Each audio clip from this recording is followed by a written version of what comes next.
Hi, here I am. So the first thing we're going to start on today, we have this beautiful flower pot. And I know it's a little different on our supply list this year because we had you purchase a terracotta flower pot. And that is not something, that we normally do. We're usually using our bisque or somebody like one of our distributors' bisques. So I really like this idea. This is kind of inspired by, some people call it majolica, some people say mahalika, but using a darker clay and then putting a white glaze on top of that, and then you add your decorations on top of that. So to make this project really super simple, there are different ways we can do the glaze layering. And right now we're just going to start out with the basics. I will get into the details more of different ways you could actually do this project in your studio once we do the project. But first thing we're going to do is just take your white foundations. You have two different ways to look at me. Let me unspotlight my face. That'll make it easier. Okay, we have our white foundations. We're going to shake that up and we're going to be putting 3 coats of the white foundations on the outside of our terracotta pot, okay? And I suggest always when you're doing big, large areas like this, a soft fan brush. It just gives you better coverage. Your customers always like to use those square shaders because that's what they think a paintbrush is. You know what it is if you're painting a house. But always like to wet my brush first, get it ready to accept the glaze. You can either squeeze it out into the water or I just wipe it off on a towel a little bit. And if you are not familiar, we stopped production of our 4-ounce jars for a little bit on the foundations and they'll be coming back. But so I'm using a pint. So one way to use these pint jars without making a giant mess, because they are a wide mouth, and actually didn't do it on this one. So let me show you on another one, is to poke a little hole in the top here. And then you have a pour spout. So you can see how much easier that's going to be to pour and not make a giant mess than the white one that I have taken the whole seal off. So when you open up the bottle, there's a little cardboard seal. You can just pull that off. The foil, I just poke a little hole in here with a brush, and that's my spout. So go ahead, and this dries really quickly on the terracotta pot. And I'm just going to pour some out here. We always like to pour it out on a palette. Just as a best practice, you don't have to worry about it getting any glaze mixed in with another glaze. You really want to fully load your brush, especially when you're using crystal glazes, which we'll be talking about later. You don't want to, it's better to have them on a plate to get better glaze distribution. So we're going to go ahead and do this. And you guys can just glaze along with me. I really like terracotta. A long time ago, a supplier was doing terracotta plates. And they were really fun, but to get the color to be true like you're used to, you would do this technique of mahalika. And then you put the white on there and then the colors are nice and vibrant. So you can see the colors on here look like they would on a piece of white bisque. But the other thing that's fun with the terracotta pots is painting directly on the terracotta pot, just basic with the stroking coat. And so that changes the color a little bit. It doesn't chemically change it, of course, but it just changes the appearance of the color on that pot, which I think is really pretty. If this is something that you wanted to do in your studio, having the terracotta pots for, say, summer camp, it'd be great for that. You could get little ones because they're so inexpensive, and do some with the white background or maybe with a different color background. There's so many great foundations you can use, and then you don't have to dip it. And we'll talk about that later too. But also you could do some with just directly on the terracotta, which I think is really, really pretty. I think a little herb set would be really fun to do, or succulent planters. So you can see if I'm doing my nice long even brush strokes that this is drying really quickly. It's already getting matte looking. Oops, I missed a spot. Teddy? Yes. I have a question. What about where the pots are made? We found that if you use the ones from Mexico and China, they don't fire as well and they will crack. Yeah, I was going to say, when you get your terracotta pot, especially if you get a bunch of them, it may not be a bad idea to do a 0-4 firing just to make sure that they're at a good soft fired, and it will expose any kind of cracks that you have. Yeah, that can be one of the downsides of using a terracotta pot, is they're not all made equally. But that's one thing that you can do, is an 0-4 firing just to get it where you want it. Yeah, that's a great point. And just pop it in the kiln when you can pop a whole bunch in there. Hey, Krista, we've got a bunch of newbies on here. Can you explain to them about why we use foundations, the properties of it, compared to stroke and coat? Yes. So foundations glazes, I'm going to set my pot down here for a minute while that dries. Foundation glazes are, okay, so stroke and coats we call the Wonder Glaze because they can be applied to greenware, they can be applied to stoneware, they can be applied to earthenware, and they all have on each one how they look at stoneware at a mid-range. They have on every label that shows that. And they're great. They're glossy without clear glaze. Their consistency, their viscosity is a little bit thicker than the foundations. And so with foundations, what we love about it is it's a little bit less viscous. It's not as thick, it's thinner viscosity, and it dries a lot faster that way. So if you're doing a background color, this is a great way to do it. It's a little bit more economical too than someone doing 3 coats of white stroke and coat. So because it dries faster, and it's always going to be nice and glossy with clear glaze, and it's a little more economical for that, we love this. And then you can skip the dip. So Teddy and I have often said, we have both had studios starting back in 1997. And if we were to start studios today, we would totally go with having people skip the dip. So your customer can come in, do 3 coats of the foundations. They come in opaque, sheer, and matte. Have them do that all over the piece, and then they can put their design on top, which is essentially what we're doing on this project. And then that way you don't have to dip it in clear. Now you can dip foundations in clear, but it's a little bit redundant. You don't really need to because it's got that glaze already mixed in. Beautiful, beautiful glossy color. Yeah, it's a printed glaze, meaning it has the glass in it. So that's essentially what you're doing when you put the clear glaze over it, is encapsulating it. Barbara's asking, this is a good question, so I'm going to say it out loud. Brenda, she's using white foundations, FN001, isn't it, Krista? That's correct. Okay. And we're just doing the outside right now because we want it dry so that we can do the design work. It is not, none of Mako's glazes are considered directional. We do nice, long, flowing brush strokes. Notice how Krista is really loading that brush nice and full of the glaze, and she's laying down a nice flowing coat. You don't want to do stretching coats. You don't want to do short little choppy coats. And one direction is fine because these are going to level out during the firing. You won't hear us say you have to cross hatch anything when we do our camps with stroke and coat or foundations.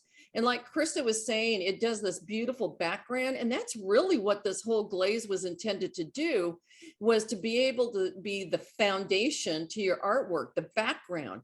I don't know. And I know Krista ran into this too. I'd have a customer that come in for newbie and they would want the darkest blue on the background. And by the second coat, they would started whining, I know I have this fine. And you're like, I know you don't, put another coat, and they wouldn't do it. And it came out all streaky. So by using foundations, you can avoid that. Because like Krista said, it dries so fast, goes on so smooth, that makes it easy for the customers to do the background. So you're going to apply 3 coats, letting it dry in between each coat. And if you guys have a fan, get it out because you're going to want it for all these projects. Okay, Krista, I'll quit talking. I'm sorry, I took over. No, you had great points. I love it. I think it's great because we have shared good knowledge shared. One thing Teddy talked about with the brush strokes and fully loading your brush, that's a problem that a lot of people run into. The studios, the customers don't know how to fully load a brush. So if you are getting your glaze on there and you're really loading it on there, like just fill it up. And if you start to hear the brush dragging on your bisque, you don't have enough color. A lot of people tend to be very light glazers, and that has happened to me before. If you're really being deliberate and really applying that glaze on there, you're going to get better coverage, especially if you're wanting it to be nice and solid. Of course, even if you're using stroke and coat and you want it to have a little brush strokes and you're doing 2 coats, you still want to really generously load your brush. And I will show you that when we work on our project later. Plus, Ted, you'll be talking about it, I'm sure, too.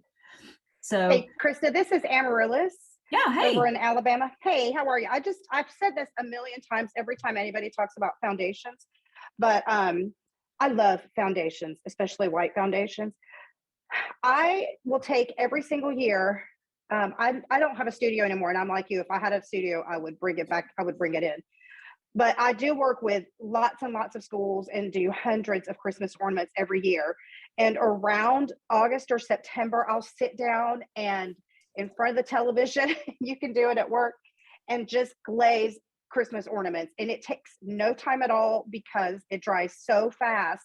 And by the time I'm done, I've got hundreds of ornaments glazed, and all I've got to do is pop them in the kiln as soon as the kids are done painting or hand printing. That's awesome. Thank you. That is exactly. And that's, I always say, you know, save Mother's Day, save the holidays for Mother's Day and other holidays when you're super busy, even Christmas. And I love how Amaryllis is doing it with her ornaments. She does a ton of finished wear for people. Go ahead and have things glazed like she's saying, and then it's ready. And so when it's last minute and somebody's like, oh, do I have time to get this piece fired? Yes, you do, because it's already glazed. You slap your handprint on there or whatever you want to put and pop it in the kiln. So thank you for saying that. I appreciate it. Yeah, one of the reasons we chose this terracotta pot is because of the Mahalika technique, and it's inexpensive. So if you're doing some summer camps, workshops, fundraisers, you know, this is an inexpensive way to get going, and then using the foundations to give this beautiful design. And the technique on here that we're doing is very trendy. So we are found here does not need it. Foundations does need to be, I'm sorry, I'm looking to Jan is asking, I'm understanding the foundations used here. No, foundations is a fired glaze. Everything that we are using today is fired project. Exactly. So it's just, it's considered a base glaze, the foundation of your artwork. So it's the perfect thing to put as a background and the main thing that we love about it is skipping the dip. We got Not all having to about dip the into your base, about the base, no drizzle. That's right. We're going to be using CG 998, which is Pink Pixie, one of our newer crystal glazes. I believe we launched that in 2020. Foundations, I'm sorry, not foundations, French Dimensions Black, which is FD 254. Foundations White, which we've already put on the piece. Melancholy, which is SC2, SC20 Cashew Later, SC35 Gray Hair, and SC65 Periwinkle. Hey, and you know what? I actually am the one that named Cashew Later. I came up with it. We sit around in these meetings to name our glazes, and it's really fun, especially when you have an elements or a crystal glaze to name. But I think I actually came up with Cashew Later. It makes me kind of happy. You did. That was yours. And I really love this pot. I mean, Elizabeth, our designer, got it in Ohio, and it's taller than mine, and I really love it. So you can see all the designs on here. The monstera leaves are so very trendy. You know, usually you see them in green, but you see them in a lot of different tropical colors. I love this take on it using the gray and the really soft neutral and pastels. You know, they're very springy, but also very trendy with the gray and white and the black and these soft neutrals, kind of like the colors we used in the plate. You see a lot of this kind of stuff in little boutiques and things. You'll see it in clothes. You'll see it on like wall art. You'll see a lot of wall hangings and macrame with this kind of look. So, and then we actually threw in a little pink pixie as well. So I'm going to lay this over here and let that just kind of prop against that. There we can kind of see it. So we have our pot that we already glazed with, we did 3 coats of foundations. Now, when Teddy was telling you earlier about tracing, what we're going to do, there are 3 different options. The way I'm going to teach this project is we are going to cut out our monstera leaves. Okay, so we have them here and I cut them out. I cut out my first one and I'm going to go all around, cut out everything here. Okay, so you'll see it's going to end up like this. I did not go to the trouble of cutting out my centers, but you can. You know, one way you can do that is to fold this like this and then cut that. It's much easier to cut it out, kind of like cutting out a circle. You learn how to do that when you were probably in school. Or you can just draw your holes on later. You know, these leaves don't have a lot of little holes in them, circles, but they would become holes in the leaves. As you can see on here, you can add more because, you know, sometimes you'll see these out, they have a lot more holes in them. So it just depends on how you want your leaves to look. So I'm suggesting that, and what we're going to do is after we cut these out is we are going to just trace around our leaf directly onto the pot. Okay, so I'm going to hold my leaf on here Now, I'm not going to trace the whole thing right now because I'm going to show you the other options. So that was one option. Now you can see how I'm tracing that on there. If this was still, if yours is still a little bit damp, mine is actually still a little bit damp. You could take it and trace the piece like Teddy was showing you on here and press nice and firmly. Oops, and get a little indent in your design. Mine's not quite as wet as I thought. If I wanted it to be a little bit more wet, so I could do an indent, I could just spritz it with a little bit of water. Now, if it's totally dry, we also talked about this. Teddy, thanks for covering these points so I don't have to do it so much. Put your clay carbon paper underneath and then trace. But you want to do that if your color is dry. If it's not dry, it's not going to transfer very well. So the first step then, take your monstera leaves, figure out which ones you want to use on your piece. If you're using a flower pot or if you're using something else, and then cut them out and then trace them wherever you want them on your piece. Now on our sample, we have just a kind of the bigger one. Oh, this is the huge one, the really big one, a medium sized. We only have 2 on this big piece. Depends on where you want to put it. You could also do smaller ones. You could have them coming in off the top, wherever you want your leaves to be. So cut them out and trace them. I don't think I need this gigantic one. Yeah, on mine, I did 3, all 3 sizes and just alternated where I wanted them. Oh yeah, that's a great idea. Artist choice. Yeah, that's right. They could all be the same sizes. I really like the different sizes. I think that's an interesting look. Having some hanging off and on. Love that too. So this is a really simple project. You know, the one Teddy taught is still a simple project, but it took a little bit more time. This one is one that's, you know, a little easier. You get your background color and trace your pattern. It's more of a, almost like a paint by number type, you know, but a little bit of fun, a little trendy. These little fun shapes. You'll see a lot of art that's just very simple shapes and colors. Really big thing. Do you have the facetinis there? I do. So while y'all are cutting, I'm going to show you, you can see our beautiful sample here. We have the new facetinis. This is our little bunny that we have glazed with this same style. Love this little guy. Same colors, all the same products, just a different shape. We have it here on the owl. I love this guy. Look, it's like Petey with a little black eye. And so all the same little concept, different shapes. And then here's the same kind of designs using monstera leaves, crystal glazes, and stroking coat on the bunny, but a little different pattern and then different colors. So I really like, we have this crystal that has blues and greens in it. And the bunny is really covered with a lot of green here. So you can totally do yours like that too. We have a lighter color here, a bigger color here. We also have the fawn. Love this with the leaf over the eye. And how we have the leaves on here in blue, and then we did some leaves in black that don't match up with that, which I think is really fun. It's my kind of artwork because it doesn't have to be perfect. Okay, and I'll show you one more. This little owl. I love this guy. Will y'all put pictures of those on the Facebook page as well? Sure will.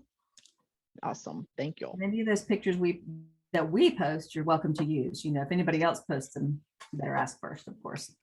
Because everybody, I hope you will share your projects in there, but we are happy for you to use anything that we post. So I love these. So I'm going to show you the way we're teaching the project. If you want to go crazy and do some different things on yours, I think that's great. All right. So we are going to now, I'm going to go ahead and just trace my leaves on here. And I'll put it out where I started here first, somewhat.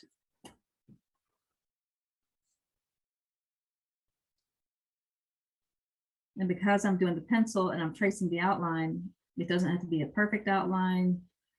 Just kind of be a light guide. And if I press a little bit too hard, you just get a little indentation, which is totally okay.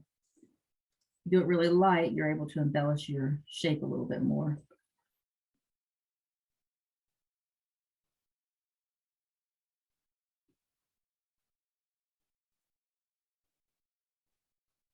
Or you can draw your own. And of course, the pencil marks are going to burn off. Isn't that the other question we hear all the time in the studio? Are you sure it's going to burn off? Yes, yes, I'm sure. So keep going around.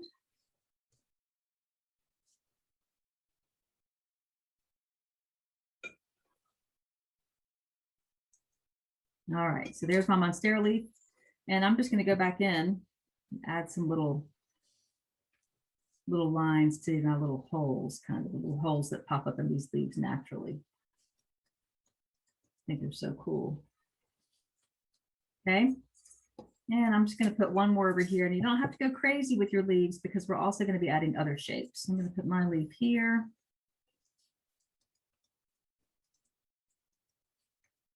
I like the different colors of this project, that it's not just all your typical greens that you would see on a piece like this.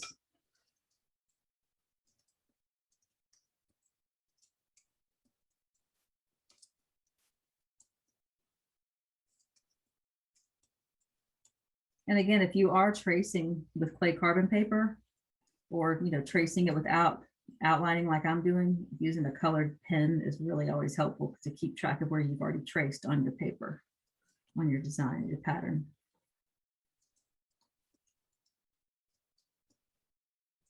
And I'm going to go back in here and just kind of use my pattern as a guide for my little openings.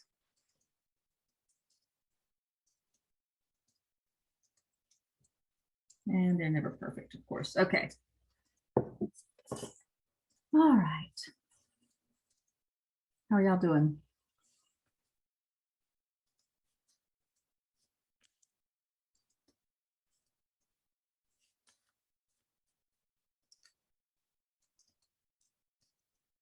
Okay. While y'all are still tracing, once you have your leaves where you want them, you're also going to go back in and add some shapes wherever you want, like this big blue one here, just different random shapes. We have up here, you can see it's very faint on that. We just have different shapes, and some of them are overlapping, like going behind the leaves. Some of them overlap each other. You can see how this crystal is overlapped on top of the cassulator. They're overlapping here. So a little overlap is interesting. So when you're drawing it on there, I think it's great to have a little overlap, but then having some that don't overlap is fine too. These all really kind of connect. Like this, I think it's this one here is the only one that does not have a connection. What was that? Can I show mine? Because I went a little crazy with the French dimension. Yeah, please do. Spotlight yourself. Let me find myself. I've been lost for years. There we go. Trying to keep my pot still. I seriously don't know where I am.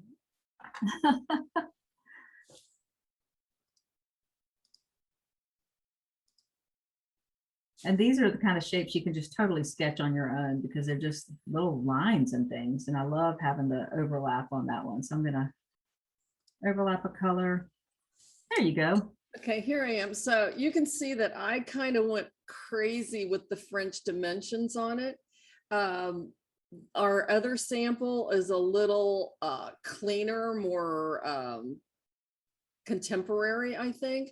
See, she didn't outline the monstera leaves like I did, but then I added all kinds of funky design around everything. So I guess I'm saying if you want to go crazy, you can. It depends on the look.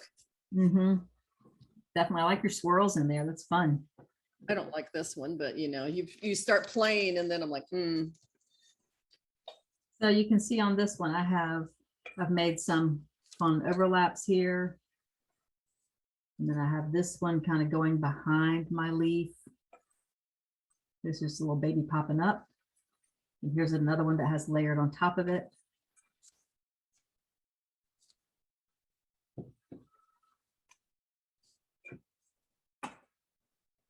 Yeah, my first sample that I did, I didn't have a lot of overlap. I think the overlap is interesting.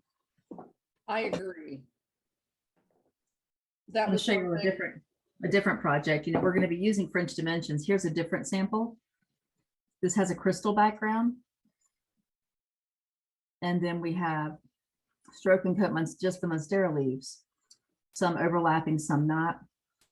And then we use white French dimensions to outline, fully outline each leaf and the little holes in each leaf.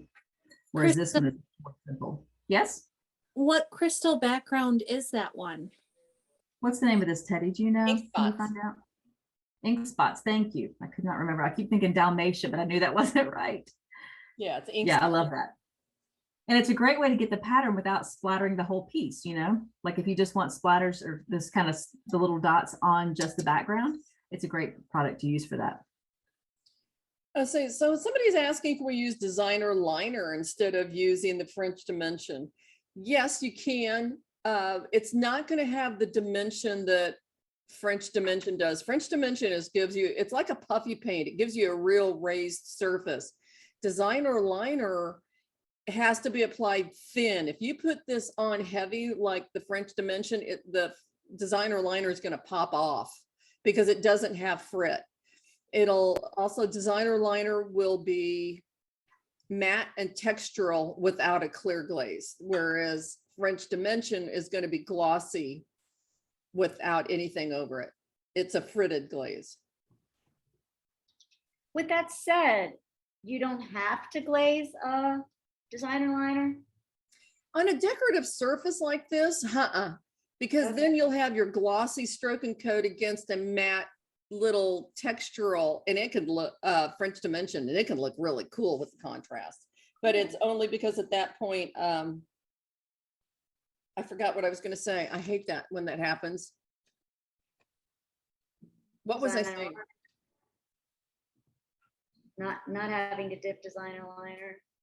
Yeah, so it gives a little bit of a difference between the two, because it for designer liner to be dinnerware safe, it has to have a clear glaze over it. Okay, there we go. There you go. Somebody asked the colors that were used on this. I did not glaze this project myself, but I'm going to take a stab at this. Is probably glowworm here. Yep. This looks like teal next time to me. And then probably jaded here. I think you're right. Ding, ding, ding. Isn't that This pretty is with almost- the white French dimensions? It's very different. Yeah, this looks bluebeardy, maybe a little bit. This. Yeah, more so than teal next time. Yeah, yeah, for sure. Okay. All right, what we're gonna do now is moving on, people. We have our melancholy, our cashew later, and our periwinkle, number 2, number 20, number 65. We're gonna take these and fill in these little sections with 2 coats. And we're gonna use the script liner because that gives us a nice, good coverage with the brush, as Teddy mentioned earlier. Love this brush. So you're going to do 2 coats on your sections, trying to keep them not right on, you know, having side by side, but mixing it up a little bit. Okay, so do your colors there, 2 coats of each color on each little section. If you're doing your overlaps, make sure you do your 2 coats. So I'll probably start here, then I can come over, do this one, and by the time I get around the pot, I can start with that same color again. I might do all my melancholy at one time to make it easy. Also, where I have this little overlap, I need to determine which one's going to be on the top and which one's going to be on the bottom. So I have to figure that if I want this color to come over here or that there. So I'll figure that as I go. You know, it's another thing, kind of like with the Sunray project. You can either write out on your piece what color you want to be where, or go crazy and just figure it out as you go along. Are the leaves going to be the fern color? The fern color? Wasn't fern one of the ones that were for this project? Oh, no, Well, that is fern actually is for the next one. project. The leaves are going to It's be gray, gray.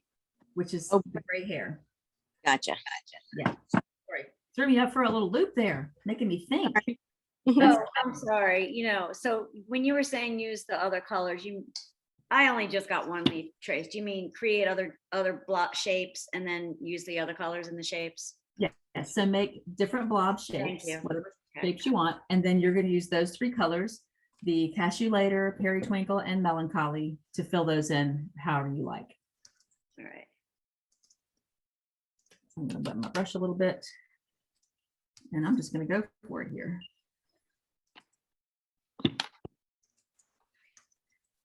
Yeah, I never really knew how much I like cashew later until this project, because I've always used it for other things, never really just on this nice white. It's such a beautiful color. And see how you can really get good coverage with these. And we talked about this a little earlier with stroke and coat. 1 coat is very brush, watercolory brush strokey. 2 coats, you still see your brush strokes, which I like. And then 3 coats is a nice solid coverage. So we're kind of going for the little brush strokey look here.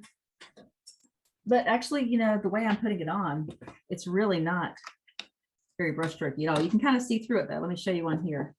It's not so brush strokey, but it's translucent a little bit. So you can see where I overlap, like this cashew later is actually painted over the periwinkle. So I don't know if you can tell, but you can kind of see how it's overlapping. You can see that color through, which I think is really pretty for this project.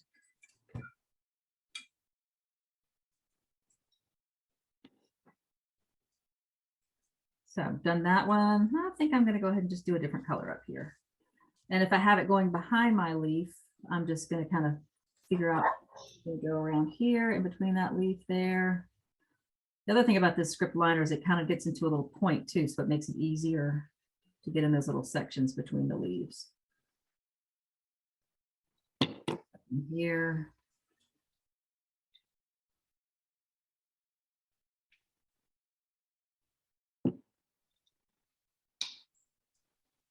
You can really load that brush and pull that color along to fill this area in. This is a pretty big area I have right here, but with this brush, it makes a big difference.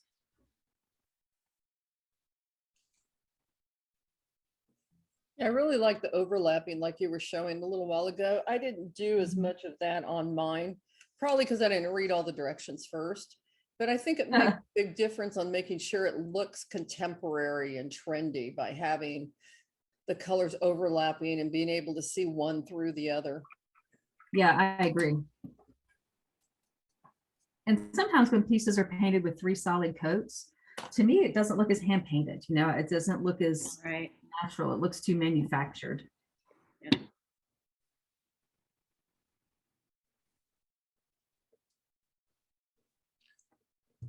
Now you could do a project like this and you could give people just a couple of colors and say, blend your colors.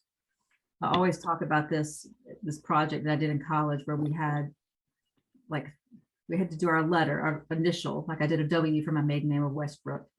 And then we had to make all different kinds of W's, different shapes. We had like a grid on a piece of paper, made different W's. And then we had about 3 colors in black and white that we had to make, tints and hues and shade it and paint those little W squares in. And I love that whole project because it really taught about blending colors and layering and how to create shades and what you can do with just a few things. I just love that whole concept. And so this I always bring that up when it's something like this. It'd be great for color theory. It'd be great for a project when you don't want to take a whole lot of glaze with you, if you're doing a to-go event, or if you sell things that like to-go kits or something.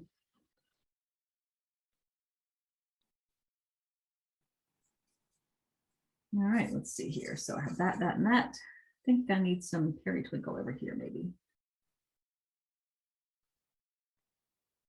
And this really, so many times I think in studios, we end up using the super bright colors, which, we tend to like and our customers tend to like, but these colors are so popular now. It's really nice to have a great project to highlight them.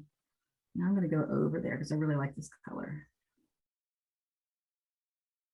Oops, I really just tore up my brush right then, didn't I? There we go. All right, now I'm not going to overlap here because I chose this color, this cashew layer behind, but I'm just going to come in and go right up to the edge of that one. It'd be totally okay to overlap it. Now, one thing I did not think about when I was drawing my little sections is the other color that we're going to be using with adding little sections on here is the pink pixie. So you can either, and we're going to do the pink pixie later because it is the Jungle Gems crystal glazes, because we don't want to knock those off while we're glazing the rest of this piece. And so when we first wrote our instructions, we had all these 3 colors plus the pink pixie.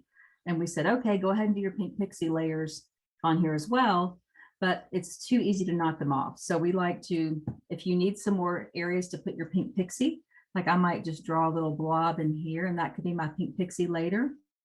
Or I could do another color there. And I was thinking about maybe putting pink pixie here, or I could layer it on top of another color or all the colors.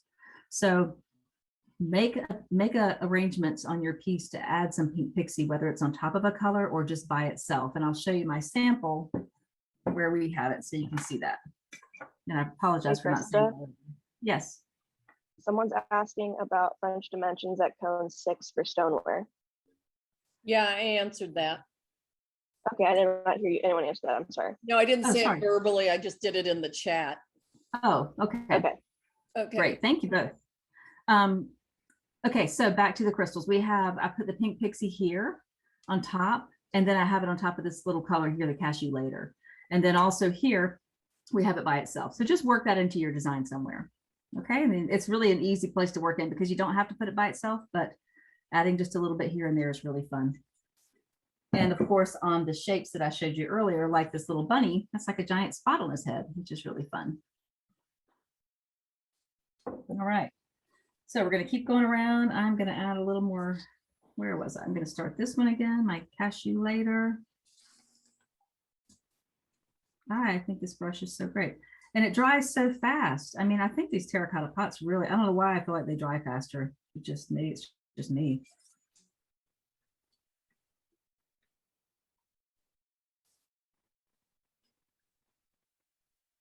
So I'd love to hear what kind of projects and things y'all are doing for your summer camps. If you've gotten those finalized, if you're still working on them, or what kind of things are you looking for that we could help you with? We'd love to. And I think these kind of projects would be great for summer camp. But if you're looking for something, let us know. We'd always like to hear from you. These are great. I mean, it's functional, you know, educational. And you can transfer these over. If you wanted to put this on a plate, just make sure that the pink pixie is on the rim of the plate, not where the food surface would go. Or just leave it off entirely if you didn't want to deal with that. Right. I love them on the little facetinis, but I mean, those are so stinking cute anyway. Yeah, they're adorable. Here's the owl. I'll set him right here beside that. Maybe you can see him. No, he doesn't. Not a very good angle for Mr. Owl. There. Yeah, those may not make it back to Mako. It's just amazing how sometimes, you know, some of the boxes get lost in shipping. It's crazy how that happens. Okay, I'm gonna keep going here and do another coat. It's gonna be fun to see what y'all come up with these. I can't wait till show and tell time. So I had to improvise real quick, and I took a pot that I had and it had a cactus in it already. And I carefully took him out, rinsed out the pot. Should I just let it dry extra long? I think it's okay to pop it in the kiln. I know. Definitely let it dry. Yeah. Okay. Okay. Yeah. For sure. Well, and that's what one thing we were going to talk about. Sorry, Krista, if you wanted to. Go ahead, please do. You know, we were talking about whether you should glaze the inside of these or not glaze the inside. And I think it kind of depends on where you are and what you're doing. If you put these flower pots out here in Missouri in the Midwest over the winter, you know, they're going to absorb that moisture, and that's when you could potentially get the cracking. Now, I did some of those tipsy pots ages ago, probably, at least 10 years ago. And I've left them outside. I didn't bring them in every winter. And the glaze is peeling off the outside now because by not glazing the inside, it absorbs moisture. But that's why we like terracotta. So I was just curious if you guys had any experience or what you would recommend. I mean, this is open for discussion on to glaze or not to glaze the inside. I definitely want to glaze it because it's already wet. I would use, in the directions it said to use a clear dipping glaze. I think we took that out of there because you're not going to dip this afterwards. I mean, you could, but you don't need to because of the base coat that you have on there with 3 coats. It's going to have the glossy, you know, but so I would use foundations on the inside of this to base coat it and cover the whole thing like you did, but we just did the outside. What do you think, Krista? Yeah, I agree. And especially if you're using the crystal glaze, you definitely don't want to dip it because you don't want crystals in there and they don't need to be dipped. And that's kind of the other point of this beautiful foundations background that we have, that you don't have to dip it. So I think I would probably just put the color in there.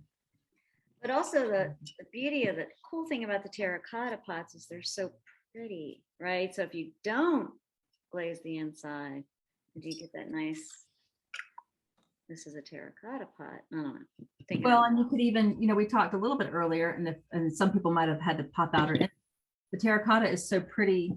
Also, if you glaze it without like maybe we just do part of it with the white foundations first, and then put some stroke and coat directly onto the terracotta. That kind of gives it a different look too. So many options. Generally, you know, when you have a flower pot, it's a brown flower pot. Right. You know, it's this beautiful terracotta flower pot. There's no color on it, so they don't ever glaze them. So I don't feel like you have to glaze it. It's just what you're looking for. Yep. No, I don't glaze the flower pots. When I do the trays, the saucers, I generally do them as more of a like a serving piece, and I glaze those all the way around, but not the pots. Okay. It'd be cool too to put like, you know, to have just do the top part, right? Or then have the bottom terracotta, you know, because somebody was saying, oh yeah, just have the design part of here. Have you seen? There's a lot of baskets and things that you'll see too that are halfway done, so it's a really nice, beautiful texture, like a wicker texture, and then half of it is painted. That's kind of the idea with this too. You could do partially terracotta, partially colored. It'd be a really nice contrast. It'd be very pretty. Okay, so hold on, a couple questions here. Karen, and I agree with you, she uses stoneware for outdoor overwinter pots, and I totally agree that if you know you're going to leave it outside, stoneware definitely works better than low fire or earthenware. It's going to fail. A low fire will fail at some point. Okay, Robin had asked whether or not we could do a French dimension at cone 6. And I answered it, but apparently it went into the waiting room instead of from everyone. So sorry about that. I'm like, well, no wonder you can't see it.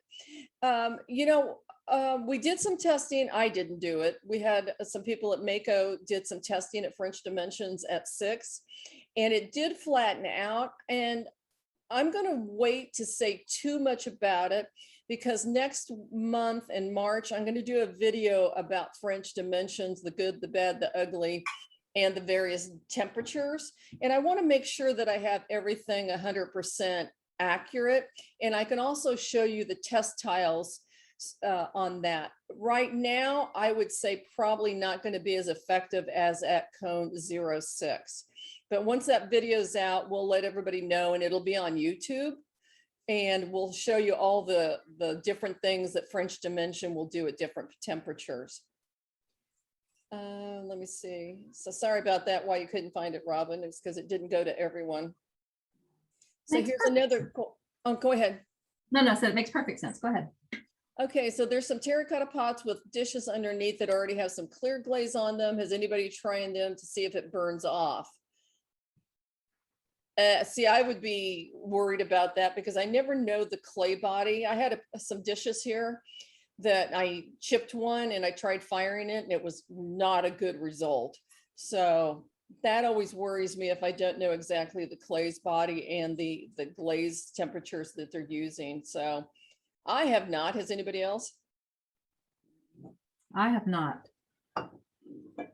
I'll put a few more little critters out here so y'all can see. I'll put this fawn, this other bunny out because he has some different glazes on him, which is nice. And of course, we'll put these pictures. Okay, next step, as you continue to go around with your little sections, now the next thing we're going to do is 2 coats of gray hair on our leaves. Okay. And you can also consider if you're going to be going over your colors, you know, you can kind of fill in for overlapping. So I'm going to go in here, and if you haven't drawn your little holes in the leaves, you can add those in there now. I like drawing them in so I don't forget about them.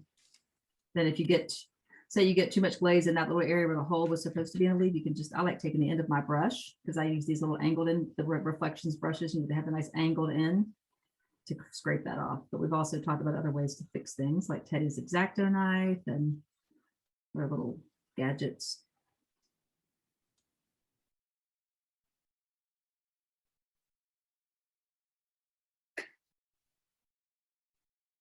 So when I did my original sample, I I did not keep track of my coats on my leaves. And I had 2 leaves that are beautiful gray leaves and one that's completely brushstrokey because I only did 1 coat on it. I was not paying attention, I think. So you can really tell the difference in the stroke and coat. So, but this number 6 brush, this script liner really is nice.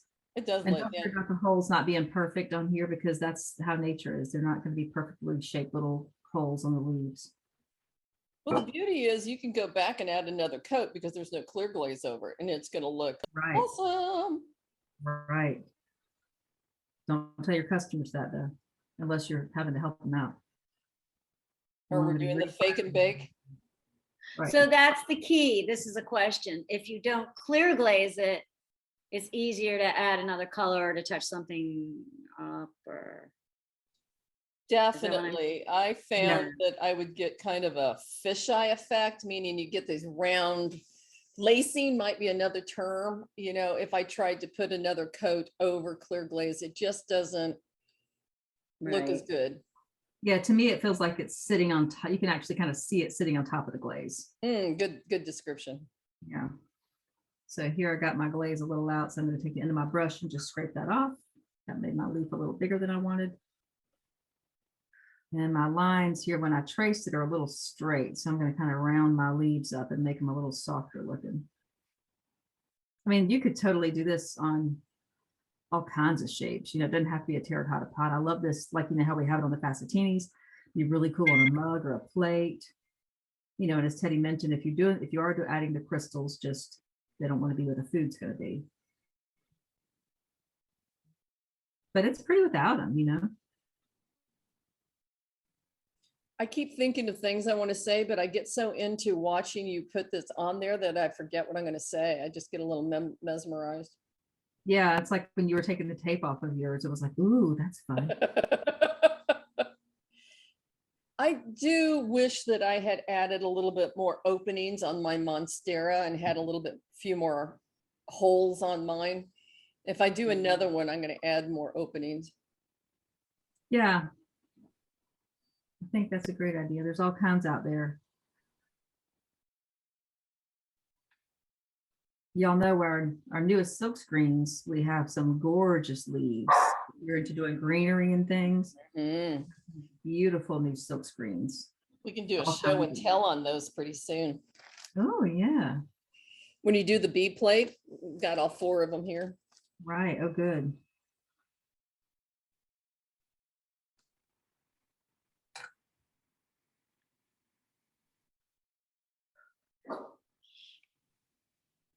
I tend to get my shirt dirty because I'll wipe off I'll scrape something here on the end of with my brush and I'll wipe it on my shirt. Just start wearing a smock. Absolutely. Pants, shirt, everything. If you're not wearing it, you're not doing it right. Right.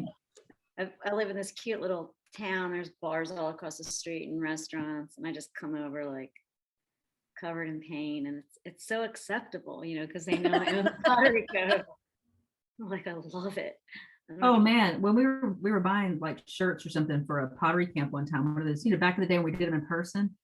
And I saw this shirt online. It was like I don't know if Teddy found it or I found it, but we looked at the shirt. It was like a button-down shirt, just a white button-down with paint splattered all over it. And I was like, well, that's half our wardrobe. Right. Selling it online for this ridiculous. When customers worry about it being, I'm like, oh no, it all comes out, my entire wardrobe. Oh, we'd have nothing to wear if it didn't come out, you know? No, we wouldn't. We would not. So as you're doing your leaves, you're going to be doing 2 coats on your leaves still, of course. And then the other thing for this kind of step is to use your pink pixie. So once I finish this, I'll give a little demo on good mixing, etc. for the pink pixie.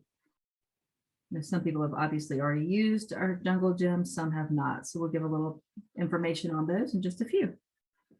And I'm just gonna add, since I'm chatty, I'm having a lot of problems differentiating which elements and or crystals move more. Do you know? I'll use the heck out of malachite or something, and it's perfect. Then another kind, and it just moves, and then it sticks to the stilt and ruins it. And is there any way to know which ones, except experience? Which ones I'm move? gonna look real quick. We have some really handy dandy brochures that are on the website under resources. So if you go to Yeah. makecolors.com, resources, and then literature, there are some Okay. little brochures that you can download, but I want to look real quick because I have a physical copy here. We'll look at crystals first. Yeah. Because I'm like ready to ban them from my studio. No, Because it's becoming such an issue. I'm Well, not here all the time. There's a couple of things that you can do, and Krista, tell me to shut up if you want to. I just kind of jump in here. Is on the crystals, recede your coats all the way down to the bottom. So maybe your first coat, you go all the way. I'm going to use Krista's flower pot as an example. So you would go all the way to the bottom with one coat. Then the next coat, you would back off, let's say 1/8 of an inch, and then maybe the third coat, if it's crystals, or even on elements, especially with elements, because some of those, there are moving glazes. They're supposed to move. Maybe the third coat, you back off 1/4 of an inch. By staggering it, that is definitely going to help. I definitely agree. I'm definitely with you on that. And then in the email that we're going to send you, we can send you the links also to these brochures that you can download. And then what's on the website so that you can look and see what is considered dinnerware safe, not dinnerware safe. Looking to see if they say fluid, because with our stoneware glazes, we put on there fluid, stable, stuff like that. I believe on the website now, if you click on each color, which is a little bit more cumbersome, but if there's a certain color you're interested in, you can it'll describe a little bit how it reacts. Oh, good job, Krista, on each individual. Now, and I did notice, and I look everywhere on the resources, all the sites, and Gare actually was one that differentiated between 2 of their types of pottery glazes. Then it specifically said, less movement, more movement, but it was only like on 2 kinds. And I was thinking, oh, this is a gold mine. But yes, I will hunt and look and practice. Yeah. And we'll share some information with you in our email too. Yeah, I'll look for that. Or we will look for that and try to give you what we can find. But Thank you. How are y'all doing? Is everybody coming along? Yes, so fun. I've had some customers who have been really bad with the crystals.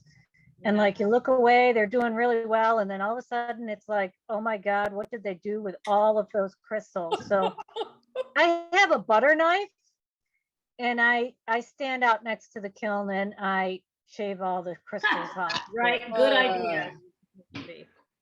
Well, and one thing I think is when I would have customers in my studio, I tell them that, more is not more when it comes to those. If you have too much of it, it's just like giant glob. Yeah. You want to let them spread out a little bit or target them in certain areas, because if it's too much, it's just not exciting. But if it has a little bit, it's more interesting. Giving them, don't give away everything. I can't think of how to say it but if it's just a little bit, it's more exciting. It's more interesting than having just one giant glob. yeah. Less is more. Couple of things that I tried doing is whenever I use crystals, well, first of all, you want to make sure you get in there and stir them up to get all the crystals off the bottom, shake it up, and then have them pour some out onto a palette. Because that way, when they scoop them up, they're getting the same distribution of crystals with the base color. That might help. Another thing you could do is if, let's say, Dutch enamelware is a white base with blue crystals, you could have them put foundation white down and then just one coat of the crystals over that, because it's the same background color.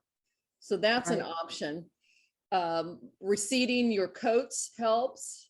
Anybody else have any tricks? Because we've all had to learn stuff as we go through this. Anybody else have any tricks? We do the same, scraping them off if we have to. But save them. Oh, Yeah. good idea. Yeah. stir the very top instead of shaking it, and tell them on the first 2 coats that all they're trying to do is put color on. And then I don't even mix the crystals at all until the 3rd coat. And then I stir the 3rd coat and give them enough to put the crystals on, because I have had more catastrophes because of crystal hogs that will not listen, because everybody in Lexington knows more than I do. So I've been doing this and have 5 college degrees.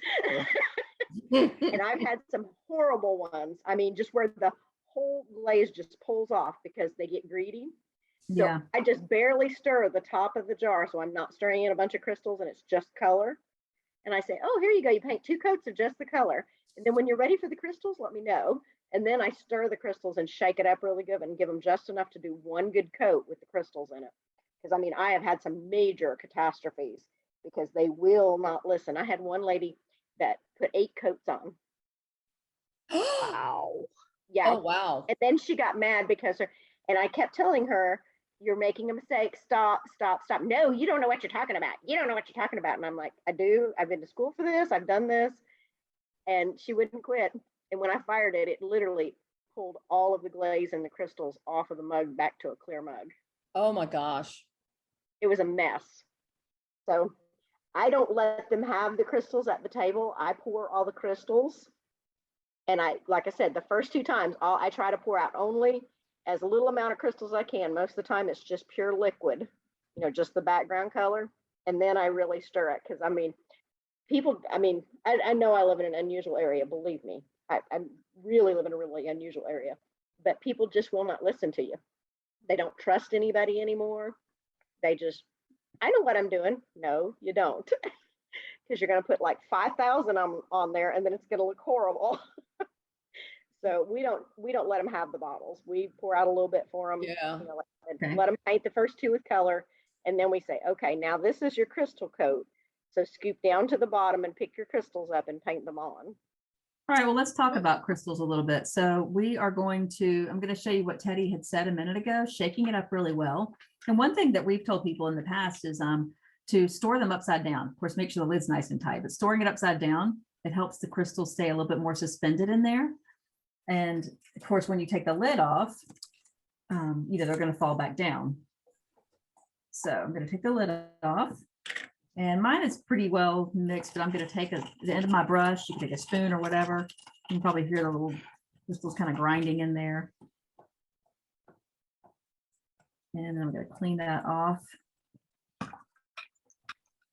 And, I'm always so tempted to just dip my brush in here, which, it'd be fine because this is my jar and nobody else is using it.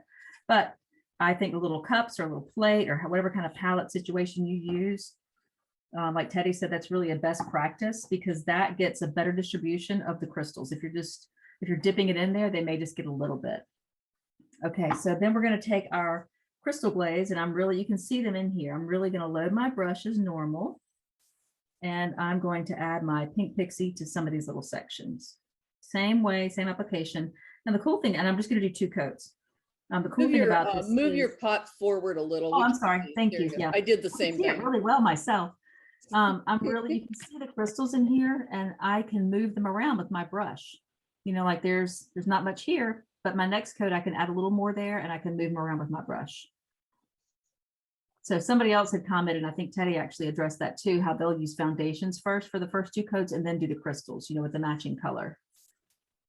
So I'm going to do that there. I think I'm going to put some crystals up here, even though it's right beside that one. I don't mind. More crystals, the merrier on my piece.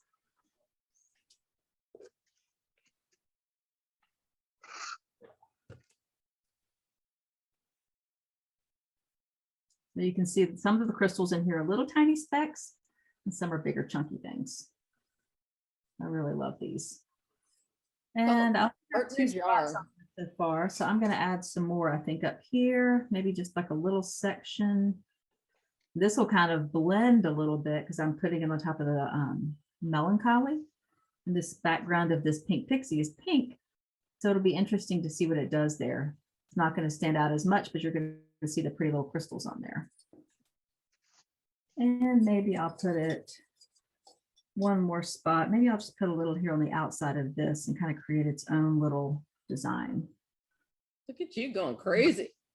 I'm going crazy. It's one of those things when you can just kind of keep going. You got to stop at one point. And I'm going to actually overlap this Periwinkle a little bit. I think that'll be fun.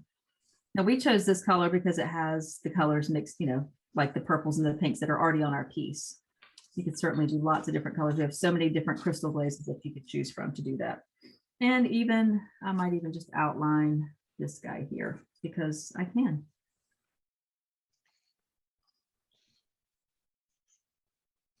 All right. So this is a super easy project, but super fun.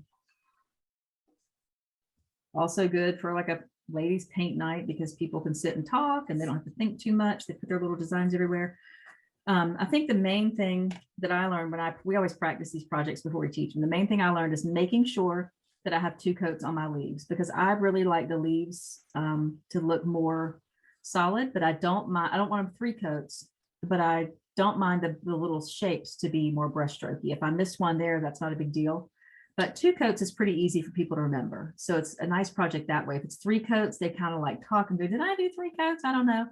But if you have them do every color, like, okay, do this color first and go around it, do that again, or do all of Cashew later, do all of Melancholy, do all of Periwinkle, and then do it all again. Then they have their 2 coats. So easy way. Now the crystals can take a little longer to dry because they're have all those little chunks in there. So I'm just gonna wait till they dry and put my 2nd coat on. So while y'all are continuing, I'm gonna let mine dry a little bit. If you had a fan, that would be a great way to get it dry. I have little terracotta bits on my table here now. Are stroke and coats self-leveling? Yes. Okay, I thought you said they were, but I wasn't sure. Yep. Thank you. You're welcome. I really love the viscosity of stroke and coat. You know, it's with 3 coats, you really truly get you get a solid background.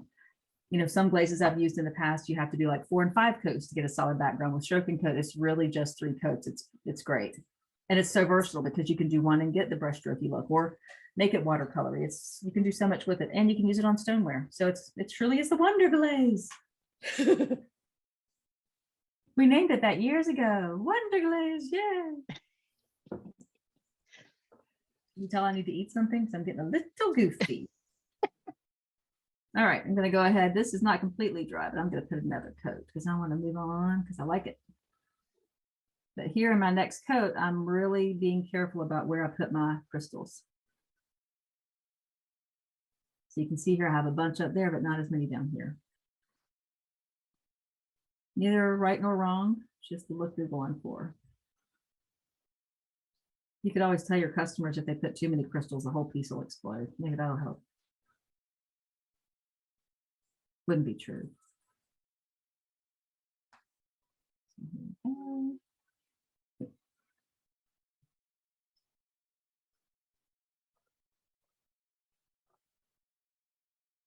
And this, you know, I'm sitting here worrying about staying in the center, this little section I drew, but it really doesn't matter if it goes over this Periwinkle. I'm actually going to let it go out a little bit. Get crazy again.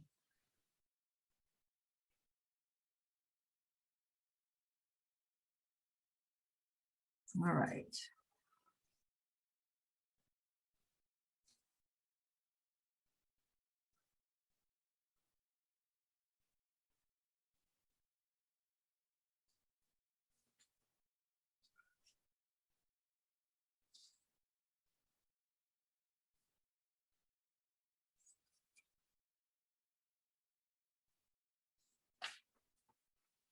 Oops, I got some crystal glaze on my leaf.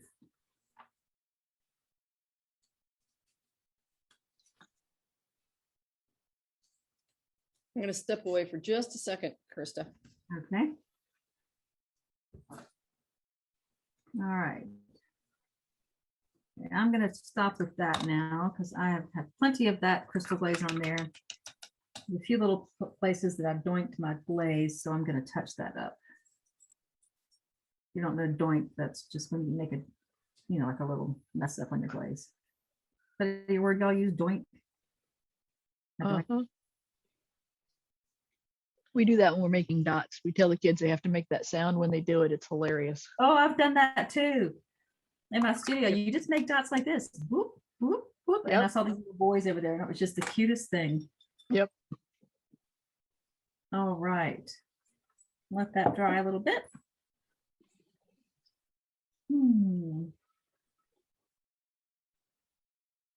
All right. Get that out of the way. How are y'all feeling? Are y'all to the same point as me? Or are you still applying your glaze? I've gone off the charts and I'm doing the whole background and the pink Oh, stuff. wow. So just if I will move when we have to move. All right, I'm going still through glazing leaves. glazing leaves. Okay, Second coat. excellent. Hey, cheers to you for knowing that it's your second coat. See, it's when they get into the third coats, it really messes people up. And just think if you had to do 4 coats to get something solid, you'd really forget. So 3 coats of striping coat is the best. I love it. My son likes to give me ideas for colors. You know, you should make a color like this. He likes to come up with names. I love it. Okay. So we've talked a little bit about French dimensions. Teddy had a lot of good conversation about that, which I really appreciate because it makes my job a lot easier right now. I had these in my studio, and back in the day, there were like a bazillion colors of them. And I actually had people purchase the bottles because I thought they took better care of them. If they didn't, I would hear them going, you know, banging my beautiful tip onto the table, smashing it down, jerking it around with pins and stuff, and it drove me crazy. So it depends on what you do in your studio. I know some people sell specialty glazes, some don't. I like to shake this really well, shake it down to the tip, and I always have people try it on like a paper towel or a palette or something first to make sure that it's going to come out like you want. Now, of course, this is a brand new bottle. A brand new bottle always looks just like you want it to. What I have found in my experience with this is after a while, I'll take like something thin, like a toothpick or a pen. It's a little bit, maybe like a dressmaker pen. It's a little thicker. And I'll take the little cap off. This little cap right here, this pops off. Oh, I'm not going to pop it off now. I'm going to hurt myself. But I'll let that soak sometimes in a little bowl of water. And if I have several of them, I'll do it at the same time. This little thing, you can just pop it right out and take a pen and clean it out. Or if it's clogged now, I would just take a little pen and clean it out, just very gently. So people have a love-hate relationship with French dimensions, I think, because of that one factor. But I think if you can master that and get that worked out with your customers and figure out how you're going to teach them best practices for use and with your employees, that will make a huge difference. They call it puffy paint. You know, I had customers that would say, I can't paint without my puffy paint. And so she would just buy it and bring it back in. She had her puff. She loved her puff paint. Also known as French dimensions. Just interrupt for 1 second. This is Amarillo. I do a lot of finished wear out of my home studio, and I like to use French dimensions. One thing that works for me, and I'm not sure how you could adapt it to a studio. I'm trying to think if I had my studio back, what I would do. But if I'm about to do a bunch of things with French dimensions, I wrap my my bottles in a heating pad. And it just softens it right up. That is brilliant. Thank you, Amaryllis. You're welcome. I love that. Amy Williams sticks hers in her bra. I think I've seen a video of that. Like I'll see her pulling it out, you know, way to You go. just set them in a cup of hot water. Okay, yeah. Holding it in your hand, just warming it up is the key. We were told not to microwave it. We were told not to microwave. Okay, Steph can't use hers because her dog ate it. Good to know about not microwaving. The key is just warming it up. Yeah. I like warm it in my hands. I'll knead it a little bit. Okay. Stuff it in your bra or stick it in a heating pad. There you go. We should put that on the label. Yeah. Perfect. Steph's all right. dog ate hers like Dylan. Thank you for sharing all your tips. Those are hilarious. Maybe like we're going to be taking the French dimensions. This is the last step in this project. And I'm going to show you here on this one. We've just done some interesting little lines. kind of followed that line. We've made some veins on the leaf. As you saw on this other project, we actually outlined everything. You could do that. I like the outlines with the white because it just kind of gives it a little dimension without taking over. With the French dimensions, because it is a little thicker, unlike the designer liner that's a lot more fine, it really makes a statement. So little lines here and there. And you can always do dots if you wanted to. You know, we have some dots on this little deer kind of around here. I love dots and dashes and lines and things like that. It's just so simple to do. So you can see how we've done those there. This one, we have it on the ear. These were all done by our designer, Elizabeth Carey. She's very creative. She comes, you know, we'll give her an idea and she pops out with these things, and I just love it. She does a great job. And just some more ideas, little hash type marks, super fun. Now some of these were done with a brush, but you could do a brush. You can use it with the French dimensions. You could always use stroke and coat for this if you're not comfortable with French dimensions. Oh, so as I play with my French dimensions, there is no judgment because I said so. So don't give me a hard time if I don't do a good job on this. So I'm not sure what I'm going to do. But that's just it's just decorating time now. You're just going to do some fun French dimension-y things. I'm actually going to do some dots down here.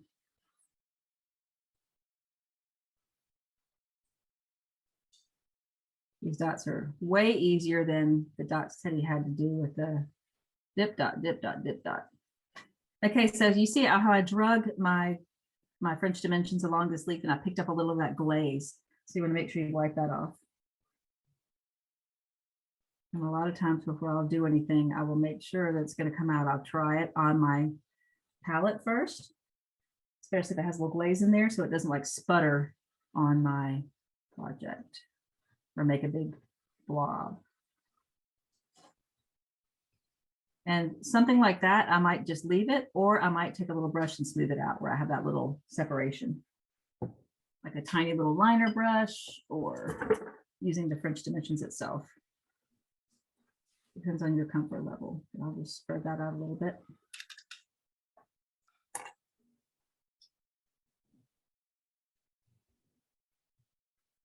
And I kind of let it kind of fall out of the bottle. If I drag it too much on the bisque, it picks up the glaze. But if I find if I just kind of let it hold it just barely above, it'll just kind of fall out onto the bottle. And it takes a little practice. Nico certainly didn't hire me for my French dimension skills. Oops, question if you have a second. I do. So I am doing actually two things at once. I'm following along with the white and then the stuff on top, and I actually have a mini pot that I didn't do the white background, but I'm just painting the leaves and the spots. Yeah. So do we think French dimension would go well over top of that without having any glaze underneath it? I would think so. Yes, because French dimension is a fritted glaze, so it's going to adhere to that. Okay, cool. Thank you. You're welcome.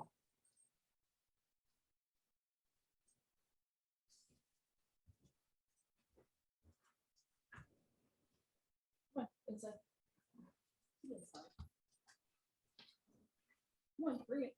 Bring it home. Now this area where I got a little bit more, I'm going to use the end of my brush to kind of pick up some of that. I'm going to let it dry just a smidge first. Oh God, he's cute. Okay, I wish you guys could see Dylan right now. He's sitting up with his bowl in his mouth, pawing the door to go outside. It's stinking cute. Oh, sorry, he dropped his bowl.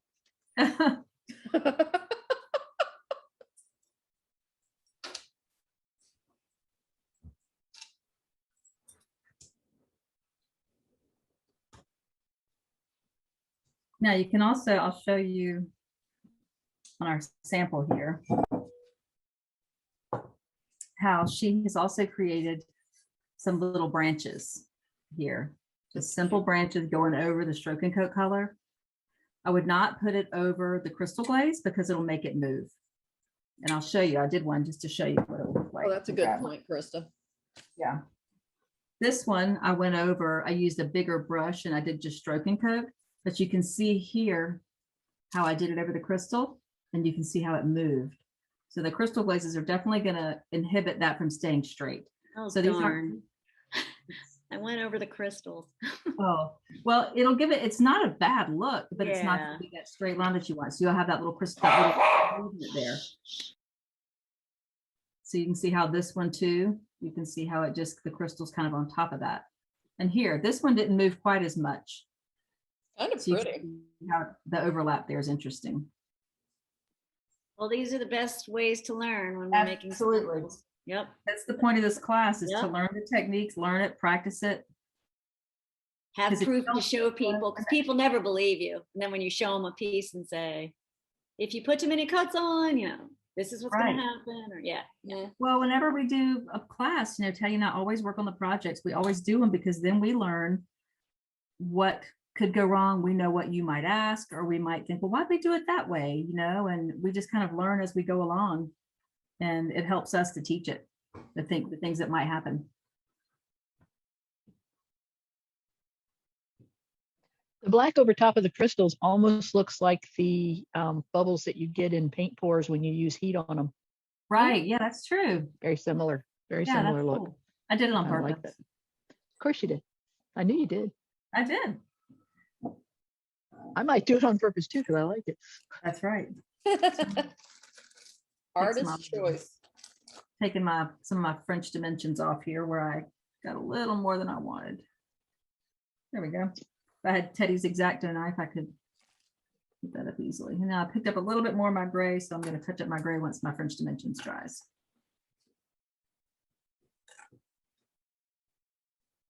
And I might even fill in some of these little spots like that. There we go. So of course, everybody's is going to be different. You might find yours being outlined. I really love loose outlines. If I ever outline anything, it has to be a loose outline. It's never a nice fine line because that is just not my ability. That is the Terracotta Flower Pot project. When I did have terracotta in my studio, when we were getting plates and things from whomever had them at the time, I had a plate that had all the colors, like a dot of every stroke and coat color that we carried on that plate so people could see what it looked like. So if you want to do terracotta in your studio, you could do that on a saucer or on the side of a pot would be great, because then you can show all the colors right there on the pot and they can just turn it around like a little lazy Susan.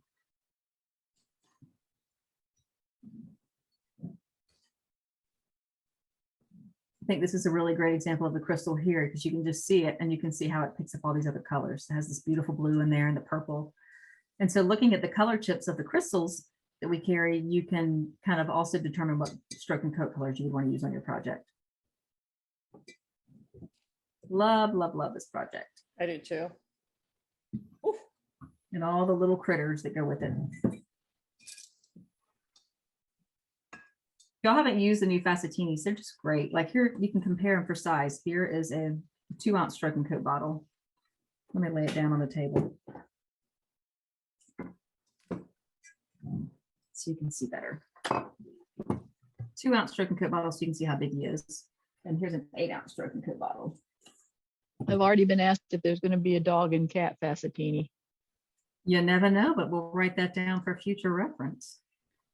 The dogs, big dogs, I can't keep in stock. The little ones will fly off the shelf. Good to know. We have more fun stuff coming out in the next month or so. So you guys, if you don't get our emails or if you don't follow us on social media, you should, because we have lots of fun new things to share. And I'm not even going to tease you with what they are. It's just really fun stuff. So if you want to be, you need to. You're not going to tease us. Get on Nice. our email. I'm not going to give you any hints, is what I should say, about what it is. But you need to get on our email list or follow us on Mako PYOP on Instagram. There's also Mako Colors on Instagram. So we have one that's really PYOP focused, and then one that is a broader Mako Colors, because we do so many different types of things. We work with clay, stoneware artists, potters, art teachers, paint your own pottery studios, hobbyists. We run the gamut. Everybody loves Mako glaze. And then our Facebook pages, we have the Mako Earthenware Society, that is all things earthenware. really great inspiration there, the Mako Creative Studios page. And then of course we have our stoneware pages too, Mako Stoneware for Paint Your Own Pottery Studios. And Mako ceramic workshops for traditional. Yeah. And Mako Mudroom. I tell you, people have learned a lot just by going on our social media pages and going on our website. The resources are incredible. There's new videos all the time for all our existing products and new products. We have a lot of really great information there to share. So we invite you to come learn. Okay, so what do you think about, give a few minutes to, well, first of all, I'm gonna see if everybody's done. I'm gonna look through here. Hey, check it out. Kaylin works with us at Mako. She is awesome. She just posted, in case you didn't see it in the chat, if you want the possibility to win a free pint of glaze and a swag bundle, you can follow us on Instagram and tag some friends. So go to @MakoPYOP on Instagram, like us, tag some friends, and hey, you never know, get some good stuff. Swag bag, I want some. Woohoo! Thank you, Kaylin. She's all about giving some stuff away. Okay. Is it almost time? What do you Yeah, I'm think, looking Ted? through to see what everybody's doing. Some people are finishing up, it looks like, and a lot of people have us blocked where I can't see what they're doing. Who's ready for the next project? Ooh. Ooh.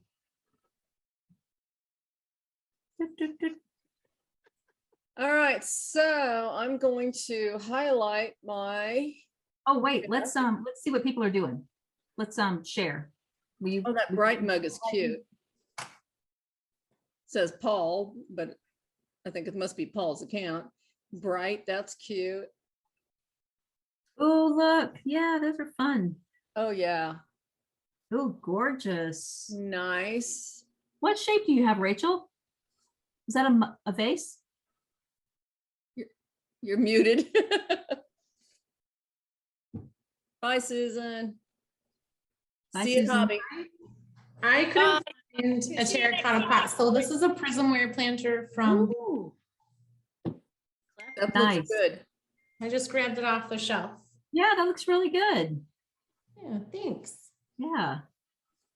Oh, look at that.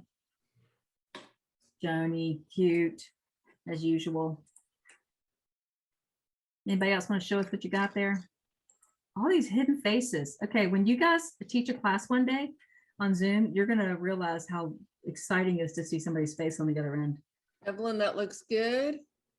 Oh yeah, thanks. 3 cheers for you people Claire, showing us your nice faces. job, Claire. I like the leaf. I'm gonna. Oh, that looks cute on the bottom of it. Oh, nice. On the saucer. Progress. You guys are Love. doing a great job. Thanks for sharing.